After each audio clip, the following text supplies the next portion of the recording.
بسم الله الرحمن الرحيم بسم الله الرحمن الرحيم محترم ناظرین السلام علیکم ورحمۃ اللہ وبرکاتہ محترم ناظرین اج تاں جے ساموں جंहिं عنوان सां गुफ़्तगू करण जे लाइ हाज़िर थियो आहियां उहो عنوان आहे त कहिड़े नमूने दुश्मन क़ाफ़िर ऐं मुशरिक फ़िरक़नि खे तशय्यो में असांजे बदकार लालच ऐं हिर्स में गिरफ़्तार ख़तीबनि जे ज़रिए सां शिया क़ौम ते मुसलत पिया था कनि। अॼु ज़रूरी आहे त असांजो हर फ़र्द इन्ही फ़िरक़नि मां वाक़िफ़ हुजे ताकी इन्ही शइ जो रस्तो रोके सघिजे।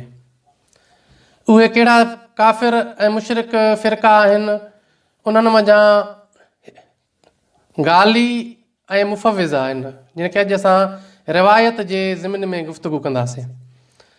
غالي माना वधाइण वारो, पोइ चाहे امام عليه السلام खे पैगम्बर इस्लाम खां अफ़ज़ल साबित कनि या मौला अमीर عليه السلام खे ख़ुदावंद मुताल जे दर्जे ते वठी वञनि। मुफ़विज़ा वारा उहे ईअं था चवनि त ख़ुदावंद मुताल मुहम्मद वाल मुहम्मद खे ख़लक़ कयो ऐं ख़लक़ करण खां पोइ हिन दुनिया जा तमामु उमूर उन्हनि जे हवाले करे छॾिया।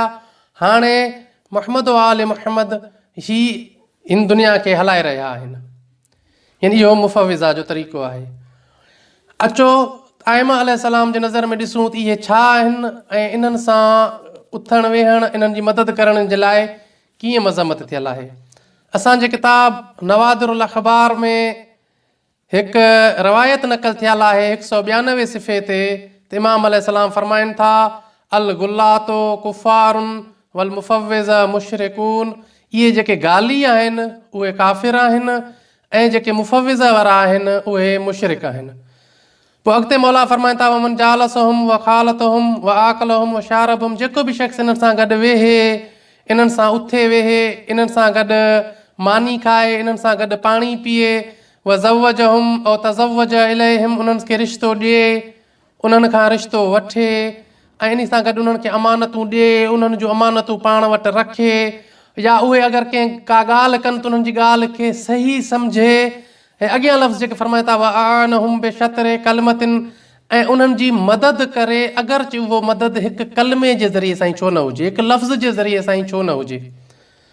पोइ خارج من ولاية الله عز وجل وولاية رسول الله صلى الله عليه وسلم وولايتنا أهل البيت। पोइ इमाम अलैहिस्सलाम फरमाइनि था अहिड़ा शख़्स जेके غالي ऐं मुशरिकनि सां गॾु उथनि वेहनि था, खाइनि पीअनि था।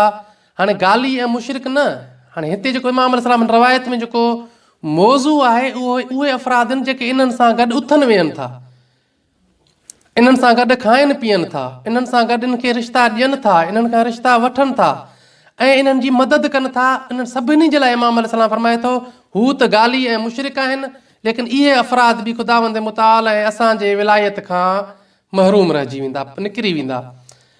लिहाज़ा जंहिं शइ ॾांहुं असांखे मुतवजह थियण जी ज़रूरत आहे उहो इहो आहे त ख़ुदावंद मुताल असांखे इन غالي ऐं मुफ़विज़ा जे शर खां ऐं इन महफ़ूज़ रखे असांखे। लेकिन सोचणो इहो आहे त छा असां ॼाणी वाणी या अणॼाण में कंहिं बि तरीक़े सां छा असां इन्हनि غالي ऐं मुफ़विज़ा वारनि सां उथूं वेहूं त कोन था, छा असांजो उन्हनि सां खाइण पीअण त कोन्हे, या छा असां उन्हनि जो मदद त कोन करे रहिया आहियूं। ऐं मदद करण जे ज़मीन में अर्ज़ु कंदो हलां, ही जेके غالي ऐं मुशरिक ख़तीब जेके पाननि जे दुकाननि मां निकिरी मिंबरनि ते हावी थी विया आहिनि ऐं उहे जेके इन शिरक बके रहिया आहिनि, छा असीं उन्हनि खे वाह वाह करे जेको दाद ॾेई रहिया आहियूं, छा इहो दाद बि असांखे ख़ुदावंद मुताल ऐं मुहम्मद मुस्तफ़ा ऐं आइमा अलैहिस्सलाम जी विलायत खां ख़ारिज करे छॾींदो या ख़ारिज न कंदो। बसि इहे लम्हे फ़िक्रिया आहिनि जेके असांखे सोचणा आहिनि ऐं असांखे पंहिंजे नौजवान खे इन शइ ॾांहुं मुतवजह करणु तमामु ज़रूरी आहे त इहे दीन इस्लाम खां ख़ारिज फ़िरक़ा आहिनि जिन्हनि खे दुश्मन हिकु साज़िश ऐं प्लानिंग तहत शीयत में दाख़िल करे शीयनि खे बदनाम और रुसवा करे रहिया आहिनि। ख़ुदावंद मुताल ऐं इमाम असर असां सभिनी जा हामी और नासिर। वस्सलामु अलैकुम वरहमतुल्लाहि वबरकातुहू।